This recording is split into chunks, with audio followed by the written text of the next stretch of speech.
Perkenalkan, saya M. Ali Mubarak, dan selamat datang dalam video pembelajaran saya.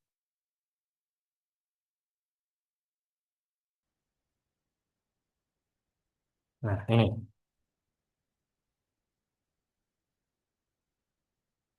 teori. Kita masuk ke kajian teori awal untuk pertemuan-pertemuan awal. Teori gerakan sosial Islam ini kan, atau kurang ini teori gerakan sosial. Yang dikaji dalam teori gerakan ini adalah analisis RSM, ada peluang politik, dan ada framing dalam konteks Islam. Apa itu teori gerakan sosial Islam? Teori gerakan sosial Islam adalah aktivitas kolektif yang terorganisir untuk mempromosikan atau menghambat perubahan sosial atau politik dengan menggunakan simbol, identitas, dan organisasi Islam. Nah, itu gerakan sosial kalau dilihat khususnya Islam, itu kan selalu membawa simbol-simbol yang bernuansa Islam. Misalnya ada demonstrasi, Anda ngelihat ada demonstrasi mahasiswa membawa apa saja di demonstrasi itu biasanya. Coba kalau dilihat demo mahasiswa itu apa? Yang biasa ikut demo siapa nih? Pernah nggak ikut demo? Gilang, Pak. Nah, kalau demo itu apa saja yang dibawa? Misalnya demo di demonstrasi kan? Karena demo itu juga menjadi bagian dari gerakan kan? Gerakan untuk menyampaikan aspirasi. Cuma bentuknya unjuk rasa gitu kan? Atau demonstrasi. Nah, di demonstrasi atau unjuk rasa itu kan biasanya ada yang tukang apa namanya menyampaikan misinya sebagai orator, makanya disebut orasi misalnya kan. Ada oratornya yang menyampaikan misi demo itu apa, misi unjuk rasa hari itu apa dan seterusnya. Nah, sebagai kelompok yang demonstrasi biasa bawa apa itu kelompok teman-temannya? Ada bawa apa saja kira-kira? Spanduk ya, yang bertuliskan misalnya misinya apa. Lalu pamflet kecil-kecil yang dipegang gitu kan, atau pamflet yang ditempelkan di tongkat-tongkat gitu, lalu disanjung disanjung-sanjung dengan huruf yang berisi teks-teks gitu ya. Apalagi, selain itu ada bendera misalnya, bendera identitas gitu kan. Nah, apalagi ada apa lagi misalnya selain bendera,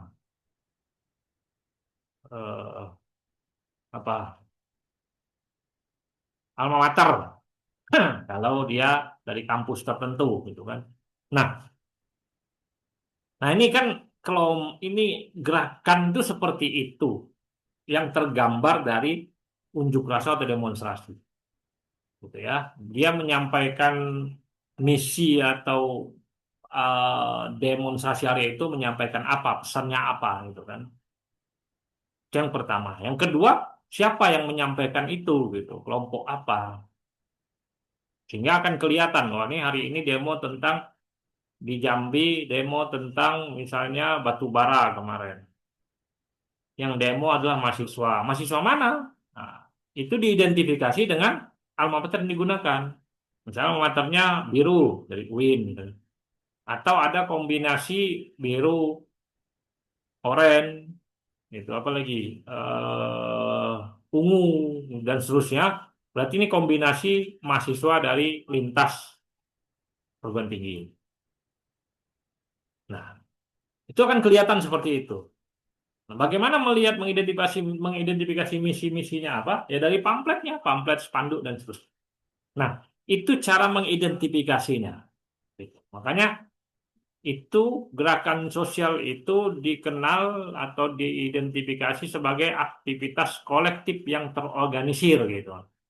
Jadi mereka mengorganisir, memobilisasi teman-temannya untuk sama-sama melakukan unjuk rasa pada hari. Tapi ada yang menjadi pertanyaan utama di situ.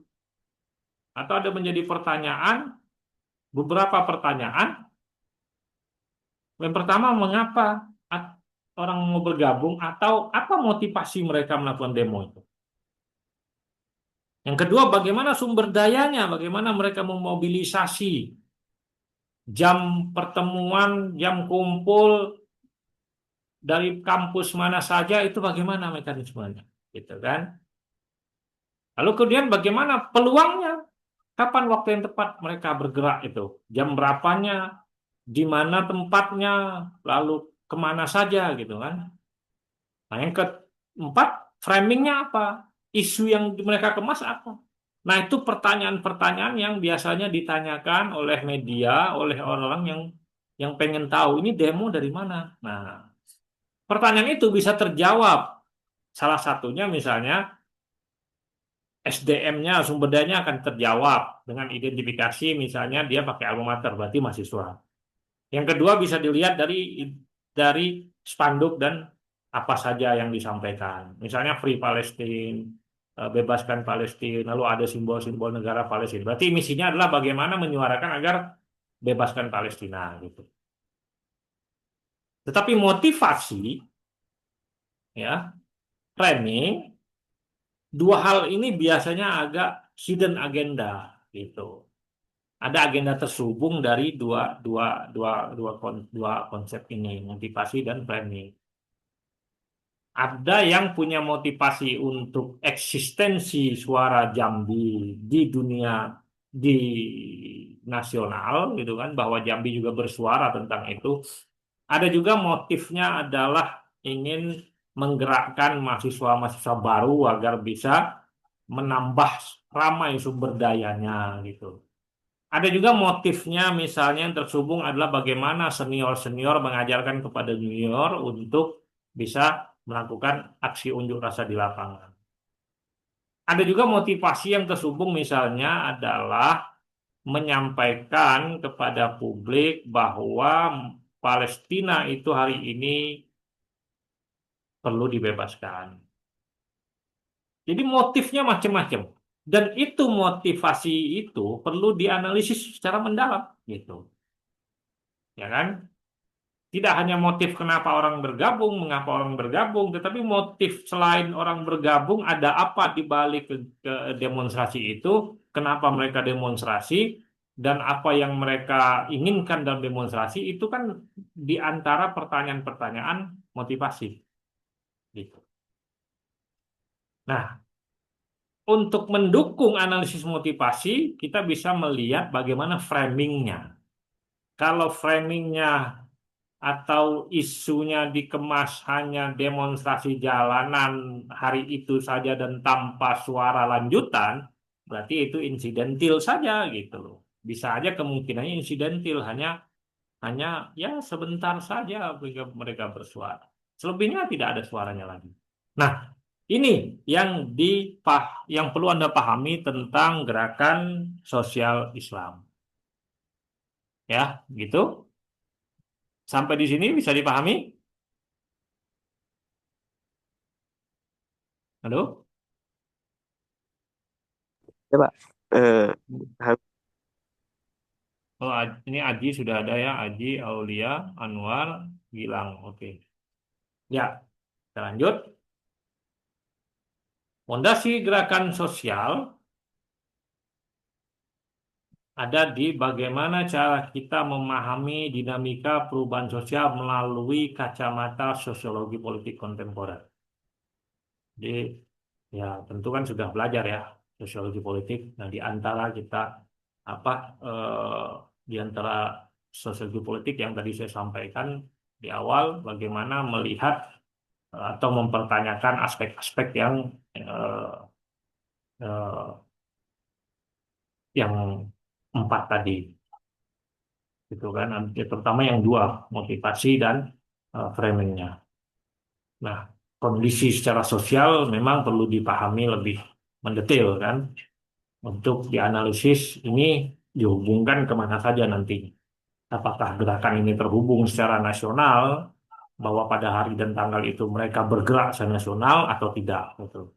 atau mereka secara simultan di Jambi, Palembang, Riau, Aceh, Medan dan seterusnya itu simultan berarti menyuarakannya secara bergantian. Nah, itu untuk mencoba memahami eh, bagaimana pergerakan sosial itu eh, bisa menjadi eh, apa namanya topik atau menjadi sesuatu yang up to date untuk dikaji. Hari ini kalau gerakan sosial tentang batu bara itu hanya ada di Jambi, ya. Di tempat lain kan tidak ada, ya kan? Artinya misi atau konten atau apa namanya isu yang dikemas itu layak menjadi global atau tidak, gitu kan? Itu tergantung dari bagaimana cara Anda atau cara aktor-aktor di gerakan sosial tersebut memframingnya. Kalau topiknya tadi tentang prevalesen, berarti itu kan dunia global. Nah, gitu. Sementara batu bara itu kan hanya ada di Jambi, mana lagi? Sumatera lah, Jambi misalnya kita, atau batu bara juga ada di Kalimantan misalnya kan, di Sulawesi, di Jawa tidak ada. Nah, jadi berbeda sekali menyuarakan memframing isu yang sifatnya lokal, regional atau nasional. Itu perlu juga dipahami. Kemudian tiga pilar analisis utama. Nah, ini tiga pilarnya adalah Nah, sudah paham kan? Sekarang jangan lupa untuk like, subscribe, and komen ya.